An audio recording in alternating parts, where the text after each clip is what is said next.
Oi pessoal, tudo bem? Tô de volta. E como vocês estão? Então, nesse momento, a gente vai dar continuidade ao assunto que a gente começou ontem sobre o Egito, a civilização egípcia. Bora?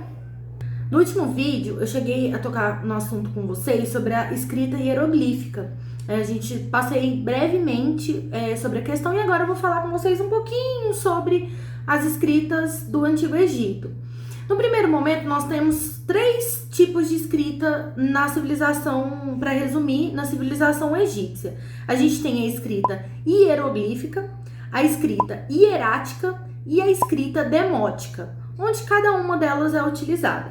A escrita hieroglífica, ela é uma escrita sagrada, ela é usada nos túmulos e nos templos. A escrita hierática, ela era uma versão simplificada da hieroglífica.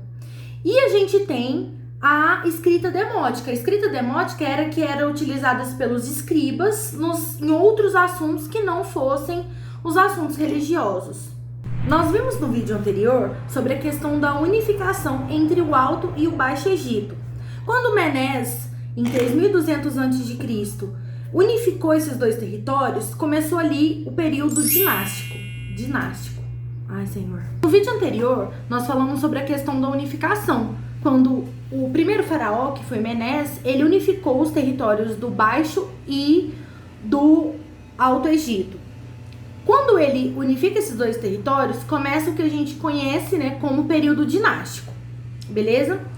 Esse período dinástico, ele é dividido em 3 fases, que são o Antigo Império, o Médio Império e o Novo Império. Um desses períodos, eles vão ser caracterizados por alguns acontecimentos. Então, nós vamos ver isso agora.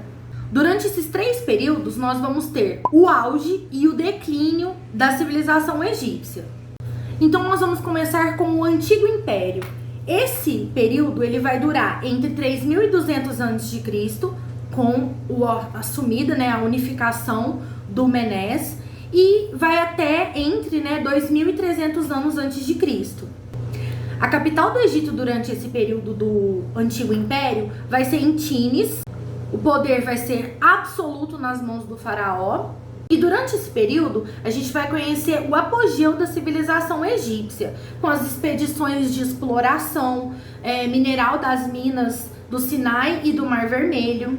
Esse período também vai ficar conhecido com o avanço na tecnologia, nas artes, na arquitetura dos egípcios. Como que a gente pode ver essa questão do avanço tecnológico, da arquitetura e da arte? Um exemplo bem claro disso é a construção das pirâmides de Gizé entre 2700 a.C.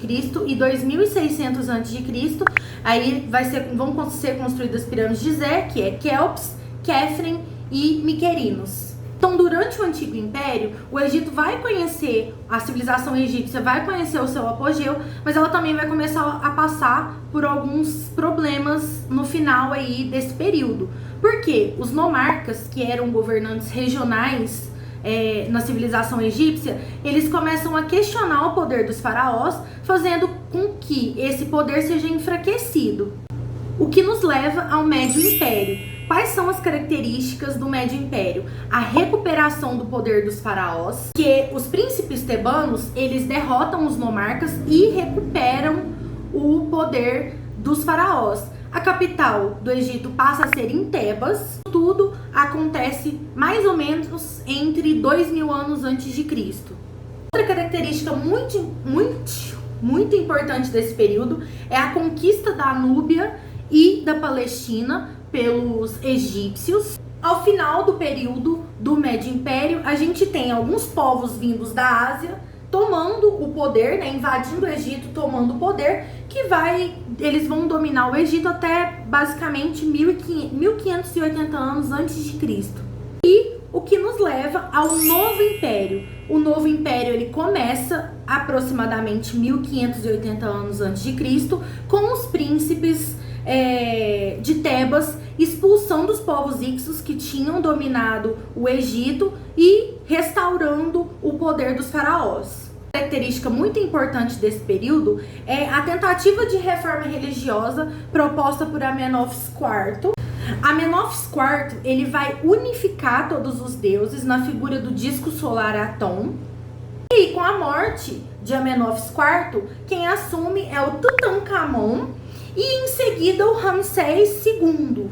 Posteriormente a Ramsés II, nós temos o Tutmoses III e esses vão ser considerados os últimos grandes faraós. O Tutmoses III, ele retomou a política imperialista egípcia, né, da civilização egípcia, e entrou em guerra com os hititas e assinou a paz com os assírios. E após a morte, né, dos últimos grandes faraós, a civilização egípcia ela começou a entrar em decadência. Ela vai passar por várias invasões, começando pelos assírios, depois pelos persas, pelos macedônios e por último pelos romanos. Uma curiosidade aqui muito interessante é que o Ramsés II, que é um dos principais faraós, dos grandes faraós do Novo Império, ele é helenisticamente conhecido como Ozymandias ou Ozymandias. Esse nome, ele ficou, Ozymandias ou Ozymandias, ficou muito famoso por conta de um poema de um autor que se chama Percy Bysshe Shelley. Ele escreveu sobre um grande faraó que tem a decadência de seu reinado, que se esquece que por maior que seja o reinado, o império cai. E aí esse poema, ele inspirou um personagem das HQs de Watchmen e ele inspirou também o nome de um episódio de Breaking Bad, onde acontecem umas coisas muito similares com o protagonista, que é o Mr. White. Então, pessoal, esse foi o vídeo de hoje. Eu espero que vocês tenham gostado da explicação sobre os períodos históricos do Antigo Egito, que vocês tenham gostado das curiosidades que eu levantei, tanto quanto a escrita, quanto sobre o Ozymandias. E eu espero que vocês fiquem com a gente. Quarta tem vídeo novo, tanto no Instagram quanto no YouTube. Nos sigam nas redes sociais. E é isso, beijão e eu aguardo vocês semana que vem.